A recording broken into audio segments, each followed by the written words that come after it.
All right, well, let's do some introductions real quick, and then we'll jump right into it. Today we're talking about developing your game community. Do we have a clicker, Tom? I'm in charge of clicking. I gave it to you. I'm so bad at this already. Yay. Cool. So I'll start. I just presented. No, my name is Tom Caprell. I own Hyperion Marketing, a small marketing company that works with software developers, game developers, mobile developers. I also own a big data company that studies in-game marketplaces, just like the New York Stock Exchange is being studied. So it's called Helios Capital Research. I'm also the expo manager for the Video Game Art Gallery. So I go out and actually do the expos that are out there. I'm, not the art expo, but I go out and, when there's a booth, I do that. I'm also on the board of IGDA Chicago. Hey, I'm Heather Decker. I'm a lead producer at Zynga in Chicago. I'm also the chair of IGDA Chicago, our local chapter of the International Game Developers Association. In addition to that, I am a longtime volunteer of the IGDA Foundation. If you look at the social media for that, you'll see a bunch of scholarship applications have just opened up, wink, wink. At the moment, I am a program coordinator on a great team working on the Women in Games Ambassador Program, and I also work on the work for the Women at Zynga group at Zynga itself, as it suggests. And my name is Ross Hersemann. I'm a video game lawyer from Chicago. I'm the vice chair of IGDA Chicago with these fine people.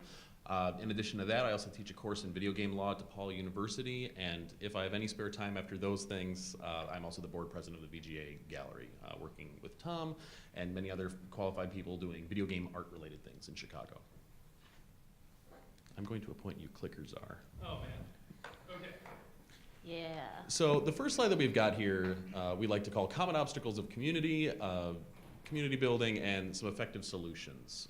In our work with IGDA, one of our biggest tasks is building communities, creating events, helping folks network and connect with each other, whether that's for friendship or business, finding jobs, finding yourself, whatever it takes. And we've got a whole list of different things that make that easy and make that difficult. But always, step one is get the people in a place, generally. Absolutely. Getting people to come out to events just like this one is always a very difficult thing. Trying to coax people off of their couch when it's getting cold outside and when there's so many good things on Netflix, always tricky. Even when you're putting out great content, even when you have fantastic speakers, getting people to come out is always tricky. Yeah, and I think I'll just project. Just project. I think the hard part too is that you have to be able to provide your community has to provide something beyond what someone could get online or beyond what someone could just be able to figure out on their own. It really has to be a place where people can be either inspired together, learn some really new information, or learn from some key people that you'd never be able to meet otherwise. Just like Warren is a great example. Or being able to have some camaraderie together. That's one of the things I think appreciated most about a lot of the groups in Chicago is they really bring together a lot of the same people, and not necessarily in a bad way, but if you can tell there's a really core group of people that are really excited about it, and if new events pop up, it's really about bringing those people to those events because they bring others too. Absolutely. Bringing people together is definitely one of the core things going on, like people being able to meet other people, network, etc. That is a super benefit that communities can offer, and that's definitely something that keeps driving people back. Bringing people together is the core mission. One of the things that makes it easier to bring people together is having a dedicated group of leaders and also volunteers to help bring those people into the fold. For IGDA, we are 3 out of the 4 board members of our organization, but we couldn't do hardly any of the things that we do without our very dedicated volunteers who come to events and handle everything from registration to crowd wrangling to explaining our privacy policy and our terms of service to people, to finding speakers, being speakers. Finding a dedicated group of support staff to help you put on events is absolutely crucial. I really can't overstate that enough. Yeah, if you're only one person, then start reaching out, and generally people might not even know that you're looking for volunteers. Like, talk about it. Like, if you're opening up an event, say, hey, if you're interested in helping out, here's how you contact us, and start talking to people about how they want to get involved, what their ideas may be. One of the big driving things in our chapter has been like somebody has an interesting idea. Well, hey, would you like to help make that happen? Because we could really, use your help. And then slowly over time, you're building up a group of people who have really great ideas and are making awesome things happen. Like, some of these folks here making awesome things happen all the time. Trying. What should we jump into next? We have so many interesting Well, things we're here. We have kind of so going little time. chronologically down here, not chronologically, whatever, but linearly, something, finances, yay. Well, I think one thing too about recruiting volunteers that's really important, just before we move on. Oh, sure. It's really, really important that you share very genuinely and enroll people in what you're trying to do. Really show what kind of goal you want to have and what impact you're going to have in that community, and be able to say it in a second. For those of you who heard my marketing talk just a second ago, you need to be able to have a 2-sentence thing that you can tell people about that are going to get them really excited. And that means having a really good understanding of what you want to do, how that event is going to impact the community, and what, for example, if that event or community was not there, what would that look like? There'd be a big hole missing. You want to be able to show that what you're going to do is going to fill that hole in a very specific way. Oh yeah, like have a mission statement, have some core values, be able to communicate what your group is all about. That's what's going to draw people in, absolutely. Even if it's just, we bring people together and we champion Chicago game development as a summary. Like I can just say a couple words and I know what our group's all about. So it's definitely important to be able to communicate that as you mentioned in your marketing talk. And something that's really important beyond that too, like that might get people in the door, but that doesn't necessarily keep them volunteering and keep them around, or even attendees. That doesn't make them keep coming to your events.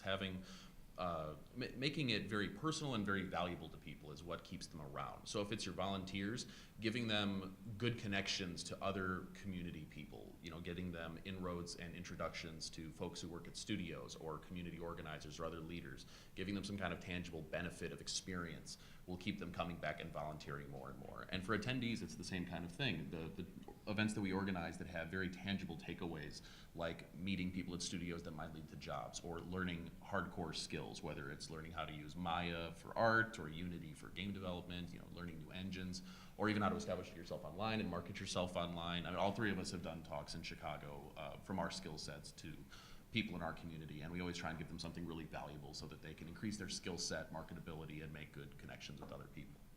In general, students, how many students we have here? Yeah, students. Students, volunteering is super beneficial, even if you're not walking away with like, hey, I handed my resume to somebody, which is not usually what volunteering results in. I have volunteered so much for stuff, and like, yes, I spent hours crossing names off of an Eventbrite list. Great. What did I accomplish? I met so many people. Like every time you volunteer for something, you come in contact with so many people. You'll continue to grow your network of people, run into people, and pretty soon you're talking to each other and realizing that you can help connect each other to new opportunities or learn something from each other or even just make friends. It's fantastic. So get out there and volunteer, definitely, wherever you're at. The next thing we've got here is finances. This is one of the strengths and biggest troubles that we have in volunteering is you have to spend money to make money, but you have to have money first before you can spend it. Finances is a problem for any kind of organization, especially when you're doing community engagement. So a big part of that is getting sponsors from many different locations, whether or not that's local studios or local colleges or private businesses that might have an interest in what we're doing, reaching out to them directly and getting them to finance or promote what we're doing helps us spread our message. Mm-hmm. But it can be difficult because trying to engage a community, getting people to see the value that merits them potentially contributing dollars to attending events is always a struggle.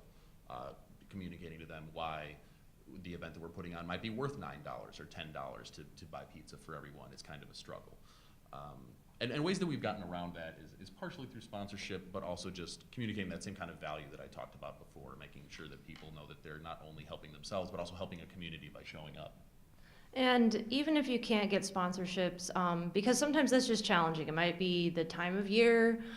Maybe all the studios are wrapped up in other things right now. They just don't have the money to throw at your pizza. Who knows? Even if you can't get a sponsorship, there are still a lot of ways to just make events happen on a shoestring budget. Like, we're gonna have a meetup in a local library where we, share our projects or whatever.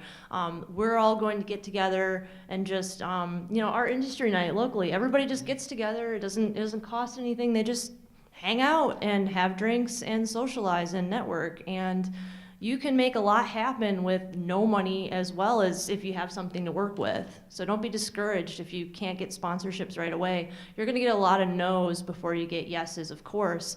And once your group gets momentum going, you'll get practically people knocking down your door asking to get involved. So just be patient and, accept that it's gonna take some tries.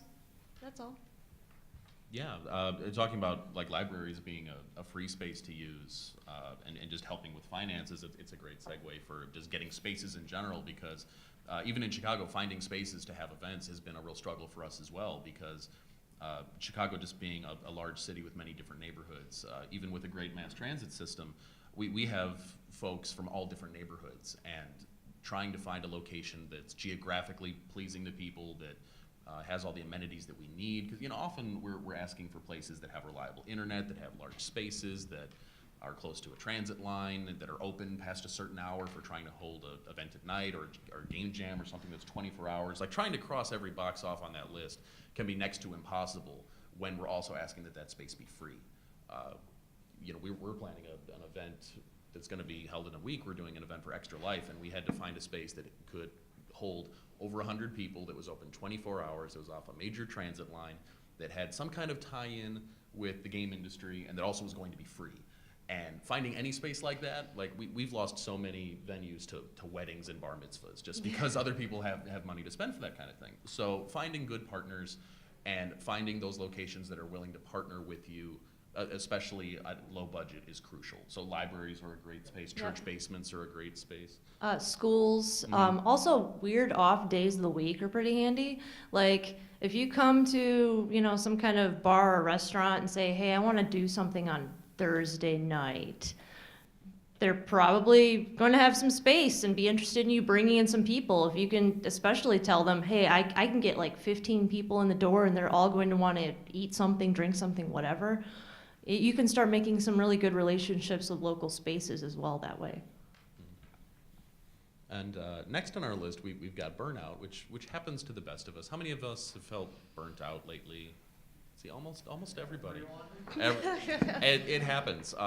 Crunch doesn't just happen at work. It happens in your volunteering, and it happens in your communities too. We all get burnt out from organizing events and attending events. I was just talking with some folks outside. We were talking about how in any given week there might be 3 or 4, even 5 events in one week, and some people feel obligated to go to all of them, but it can get exhausting, just mentally and physically and financially. And that's something that we have to work with, is keeping our volunteers and our leaders engaged, and our attendees as well. Yeah, so number one thing, take care of yourself. I know it sounds really simple, but it's really important and often overlooked, especially if you're really excited about something. It's really easy to just get carried away with it, but be patient with yourself and take care of yourself. Otherwise, you can't make cool things happen if you're just, sleeping in a corner because you finally crashed. Also, we live in a very trying time at the moment. So it's very important that you understand that you're able to take time away from paying attention to that and pursue what you want to do in a healthy way. And in doing that, it's the best option for you. So, right now I think all of us in particular have been feeling a lot more like volunteering and going out to, things that we care about is super important. And you also have to understand there's only so much that you can do at one time, and that if you do it in an unhealthy way, you're going to cause more harm to yourself than you would be otherwise. So it's just something that I always like to keep in mind, because man, is it easy to stay up till 2 a.m. looking at Twitter, freaking out about stuff. But man, do I not need to do that all the time. Or, if you're unable to make, some, non-for-profit event that you really care about because you're pursuing your own project, that's okay. Like you need to be able to understand it's okay to make those sacrifices sometimes to do that.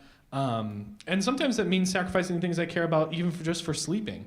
It's okay to say no, and just make sure that you're saying no for a reason, because it's helping you pursue your dreams, not because you're concerned about it, or because you're confronted about going, or because you're scared about what's going to happen. It has to be because it's something that you're going after. I think saying no is a survival skill. You need to say no sometimes. There are 10 billion things you could volunteer for, and volunteering is great, but also make sure you balance that and don't run yourself into the ground volunteering. Focus your energy into the best things that you can do with your time, rather than just spreading yourself too thin and then failing at everything. That's no good. Yeah, don't half-ass two things, whole-ass one thing. That's sound advice. It's a much better way to get things done. And then, go ahead. And also, we were talking about building up a good, volunteer base, building up a good base of colleagues. You can lean on each other. It's fantastic. Like, say something terrible happens in my life, I'm going to be going, hey, I need you all to kind of carry this next week or so, and then it turns around and it's my turn. Like, all right, I got you. We're gonna get through this, and we can be a team and we can support each other, and that's fantastic. And even if you're one person, just take breaks. It's okay. Just that kind of collaborative effort is what ultimately yields more product and better product, and it's something that helps stay off burnout. It's something that helps stay off people checking out. Because we've had a lot of people that have gotten involved in our group and other groups, and they've been fantastic collaborators and great contributors, but life happens. Sometimes you have family things at home, you have changes in work, you have changes in school, and sometimes you need to take a step back. And something that you need to do when that happens is you have, in an organization like ours, you have to know how to roll off people and roll on new people to fill those roles. One of the more stressful times that we've always been through as an organization is when we lose a contributor or someone who's been spearheading some kind of initiative, and now we have to replace that person or pick up slack ourselves. Being able to stagger leadership so that you roll off and roll on people is just really crucial. And we kind of have a built-in system where with our elections, all of our board members come on for terms, and they don't all end at the same time. So there's always going to be some level of continuity, passing the torch from one person to the next. That's just kind of a built-in safety net that keeps things regular and keeps things going. But even still, there are surprises. Yeah, and the elections thing wasn't always that way at first. We basically had our whole board would wipe every year. That's no good. You definitely want to be able to, gradually bring in new people and raise them up and get them doing cool things, so that when somebody needs to take a break, it's not just like there's no one there anymore. Also, just from a business process standpoint, make sure that all of your important documents are online as opposed to on someone's computer. So it's really critical that if you have an organization that you've been building up, use Google Docs, use Google Drive, because all of that's going to live in a singular place, and you will not have to worry about that anymore. And that's something that's really critical as well. I mean, that's just in general for all businesses, but especially for volunteer things. You cannot afford to lose that knowledge when someone leaves or if their computer gets destroyed. Make sure to do that in a really smart way. And I guess we kind of went through all of our topics, but just as a footnote, a lot of people this is stuff that's kind of actively coming up a lot of times when you're talking about communities, but maybe somebody out here in the audience is just trying to get started with a community from the ground up. Don't be discouraged. You basically just need to start putting together events, start getting the word out, start trying. You might have 4 people, 6 people show up to your first thing you try to do. Again, don't get discouraged when you start out. Just keep trying. Just keep getting the word out. More people will talk. More people will show up. It'll build up. You don't have a community of 200 people overnight, right? So just be aware that it's going to be a slow ramp, right? And you're not an island either. There are other people out there, even in the smallest communities, who are doing things that might not be exactly like what you're trying to accomplish, but that are similar, that there's going to be some kind of shared interest. And I just really encourage you to reach out to those people and try to cross-pollinate your goals with theirs. In Chicago, we have literally dozens of different organizations, all related to games or nerd pop culture or technology, and there's always a common ground for all of those things. We have a video game art gallery, we have IGDA, we have a video game pop-up arcade festival called Bit Bash, we have The voxels. we have a women's group in gaming. We have Yeah. a general diversity group in gaming Yeah. with Sugar Gamers, dozens and dozens of things, and all of them have their own unique focuses. But there's a lot of crossover with different yeah. people involved in all of those groups. Like Tom and I are both involved in IGDA. We're also both involved in VGA, and Heather and I are both involved in IGDA, and we both work with voxels and Sugar Gamers and other groups as well. And just know that you don't have to be so specific to only focus on one particular niche. You can kind of blend everything together, and that'll help you boost numbers and get the word out. And that kind of collaboration leads to better product and a diversity of ideas. Well, and the other cool thing is with a variety of groups going on, you can like join your forces and with your powers combined, do even bigger things than before. It's super cool. We just had a big game jam with the Voxels and the Sugar Gamers and IGDA Chicago, and all together, super cool. So definitely also reach out to other groups in town. See if you all can have a cool meetup together. Maybe somebody can bring the space and somebody else can organize a showcase or something else cool, right? Give it a shot.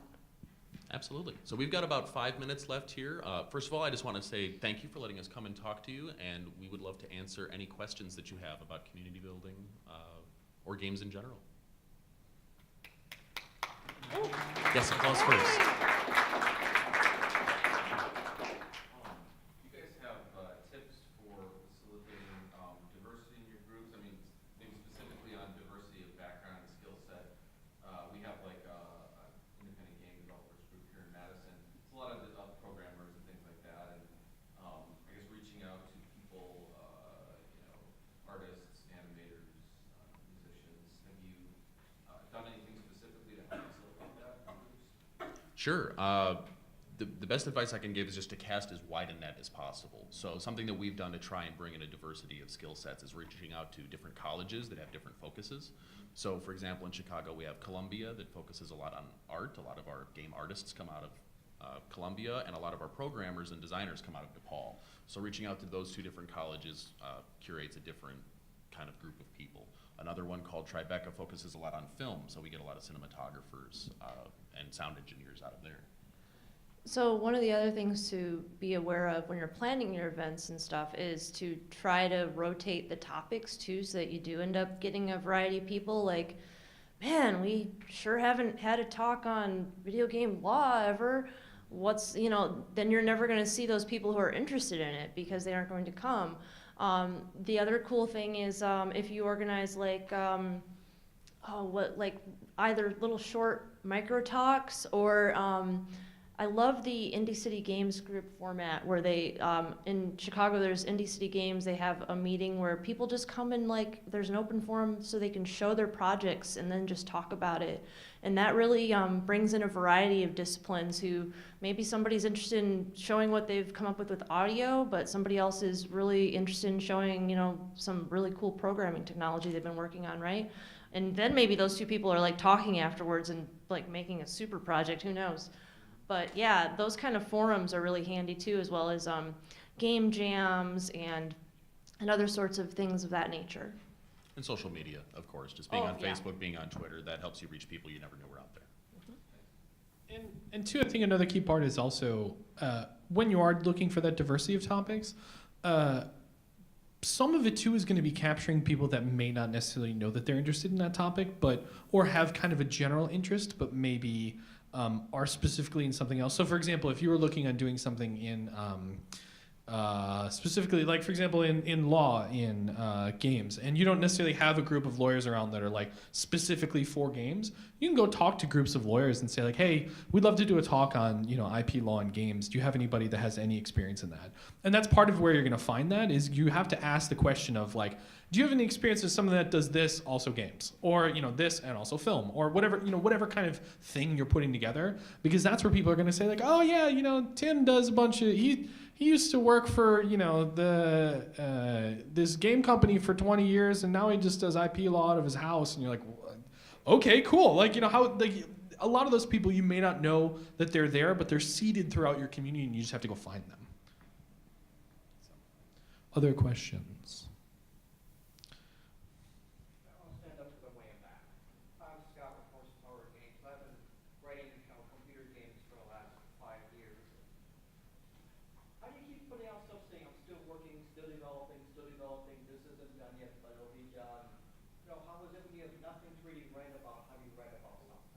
Ooh, isn't this right up your wheelhouse with the Yeah, marketing? I think that's a good question, because I think, and don't take this the wrong way, don't necessarily judge what you think your community is going to like.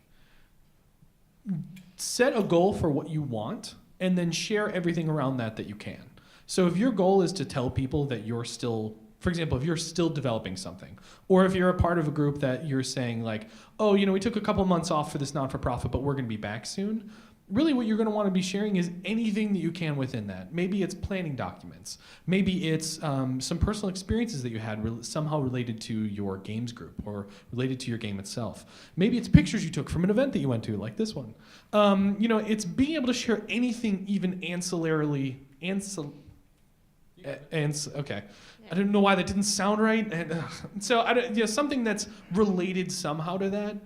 Being able to share that to your community is what matters. And again, it's really about consistency. So just being out there and being present, even if it's not necessarily, for example, some of the most popular YouTubers that I've ever seen don't create content on the same thing that they do all the time, because their audience would get bored as hell. Really, it's like, for example, if there's gaming YouTubers, like there's one of my favorites called the Yogscast. And as a part of that, all of a sudden they decided to do this whole special where they drive cars around and crash them into each other. And just because they want to, and they think their audience might kind of like it, and they get a bunch of different views from bunch of different people on that. Just go after the things that you're passionate about and share that as much as you can. Because again, it is about living if what you're creating, or the group that you're creating, or the project that you're creating, if you want that to be consumed by the public, you have to be okay with being very public about you.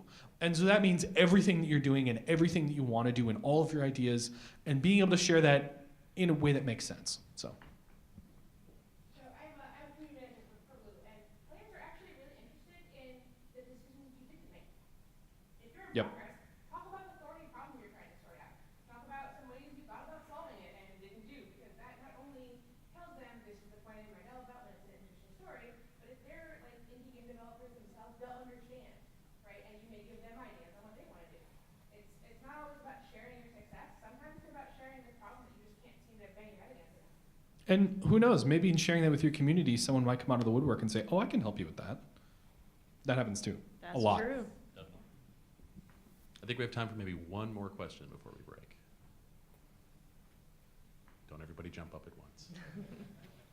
Okay, we got one more. Oh. Okay, Chicago is huge. You have such a large population of gamers. Madison, while huge for Wisconsin, is not the largest town I've ever lived in, and I find that it's harder to get people together in a smaller place. Do you have any suggestions other than what you already explained to us?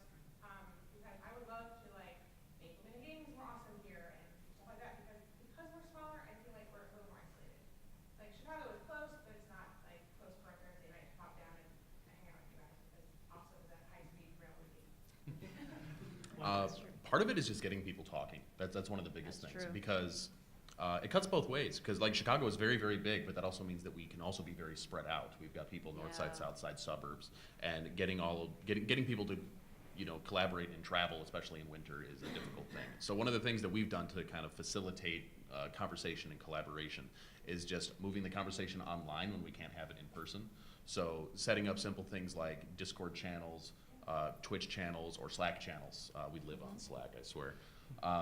That helps people talk. Just keep in touch, keep the relationship fresh, keep it going, and that leads to more in-person events, whether it's just you and a new friend at their house, or setting up a 5-person meetup or a 10-person meetup. And for some context, getting from the far north side of Chicago to the far west side of Chicago on public transportation is about the same time as it takes us to get from Chicago to here driving. It's an incredibly large and spread out city in a lot of ways, and part of it too is also reaching beyond, especially with a smaller community like you have, it's going to be reaching beyond just Madison. It's going to be reaching as far as you can in as many directions as you can. And really what's going to be is pulling people, because they don't have, there may be less opportunity to have those experiences. You're going to be naturally be pulling people from a farther distance than you would be at a large city. So maybe it's other Wisconsin towns, maybe it's Rockford, maybe it's, pulling people over the border, but expand your area out a little bit as well, because realistically, if people don't have those experiences and are looking for something like that, for example, like a women in games group or something, they're going to be more willing to go farther to be able to be a part of that. So. And of course, we already mentioned patience. Patience. But the other thing that I found interesting in hearing from other groups, like the Pixels is another group in, I believe, Toronto, and they were talking about how getting women together specifically, like knowing your audience is important. So they were talking about the challenges they faced with getting women together as a group. They don't always necessarily want to go to a loud bar and shout over each other and, stuff like that. They had more success like tapping into, oh, what if we have a quiet like tea gathering where everybody's, interested in just chatting together and being super casual and not being in a loud drunken setting, right? Like also just trying to tap areas that your audience is going to be interested in will also help make them more comfortable showing up. Yeah. Definitely. So I think we're at time, so thank you, everybody. And we've also got some cards up here if you'd like to get in touch with us, and if you have any more questions for us, follow us up the door. Thanks, guys.